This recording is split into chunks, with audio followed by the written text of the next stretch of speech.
The news I've been waiting to say maybe my entire life. At the very least since like 1998. Nintendo, in recent years, been talking about wanting to expand their IP. But they've been very, very, very cautious about how they do it. Yeah. Mario's been the one to get the most. Super Mario Run on the iPhone. Super Nintendo World in Universal Studios, and now the Super Mario Brothers movie. And they've seen some big success from that. Now, they felt they were ready to officially announce they're going to make a Legend of Zelda movie. Live-action Legend of Zelda movie. It's insanity. This actually comes straight from Nintendo. Quote, "This is Miyamoto. I have been working on the live-action film of The Legend of Zelda for many years now with Avi Arad."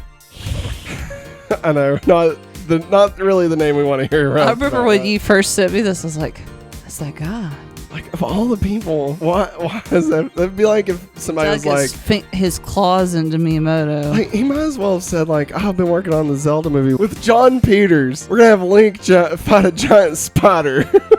Which there actually is precedent set for that. For those who don't know, Avi Arad is partially responsible for some of the shitty early Marvel movies. He's also responsible for some of the good early Marvel movies. So there you go. Pick your poison, you know? Like, he had his hands all over Spider-Man 3. And we all know how that turned out. Who has produced many mega hit films. I've asked Avi-san to produce this film with me. And we have now officially started the development of the film with Nintendo itself heavily involved in the production. It will take time until its completion, but I hope you look forward to seeing it. Amen. Very much reminds me of when they first announced that they were going to be making a Super Mario Brothers movie. It was either late 2017 or early 2018, and it just came out this year. I know Miyamoto's pretty meticulous about stuff, but also I know didn't help much. Yeah, that's true. And it is animated. I mean, that's a little bit of a different thing. So it seems that we are super early stages. There's not a script. Basically, they're ready to say we're working on it. Yeah. That's it. That's all. That is all they're saying. I could see this not hitting until 2030, if I'm being completely honest. I hope not. Yeah. Like, I would love to get this in like 25, 26. Like, that'd be great. But I'm just not going to hold my breath for any of this. Obviously, I'd rather them take it slow. Yeah. And Nintendo is notorious for taking it slow. But they make perfect things. They do. You know, they take the time and they make it perfect. And I can't fault them for that. No. And I would rather it be perfect than rushed. Yeah. Because as Shigeru Miyamoto has always said, a rushed film is going to be a piece of shit. But a film delayed may never come out. And if it does, then it might be good. But it could also be bad too. Yeah. Shigeru Miyamoto.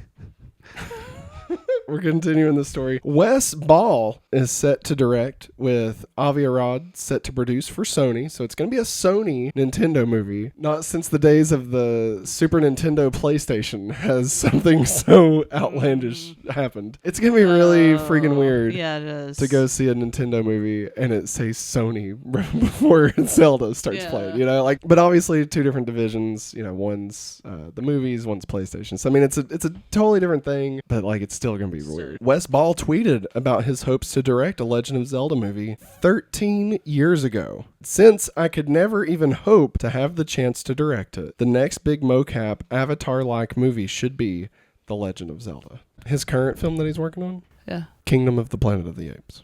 Oh. That's the guy. Derek Connolly is set to write the script for the live-action Legend of Zelda movie. Connolly has previously wrote Jurassic World and Detective Pikachu.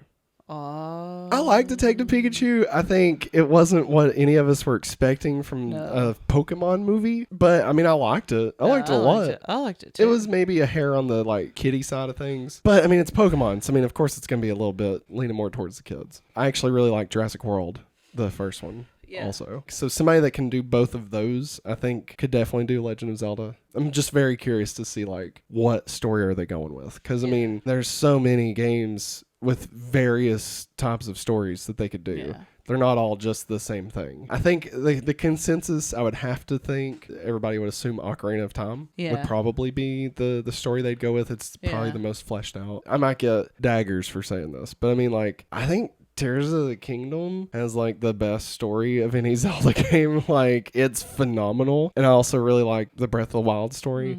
Zelda's timeline is so not connected. It's Terminator.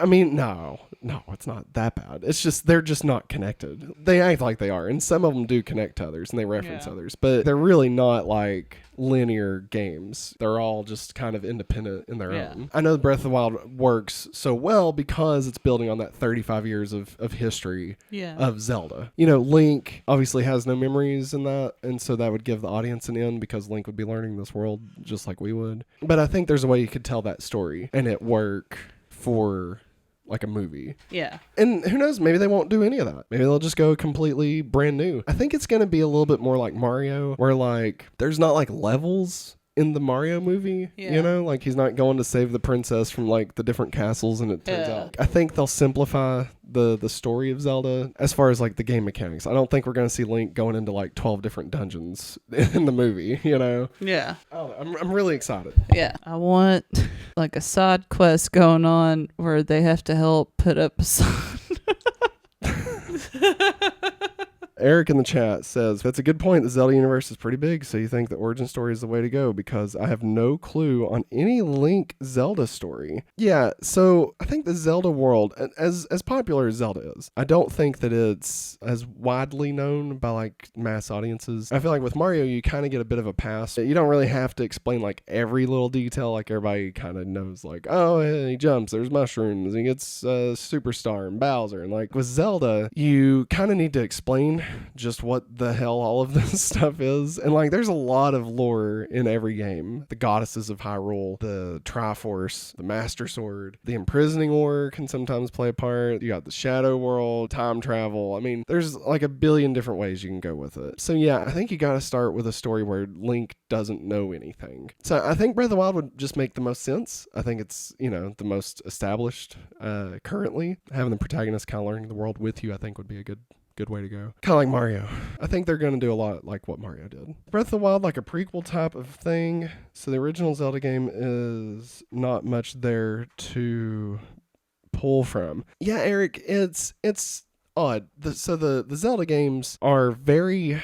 It's kind of like Mario, where like each one is technically in the same, and like you could say Mario 3 is like a story sequel to Mario. Yeah. But there's not really anything in the game that like dictates the story of following it up. Yeah.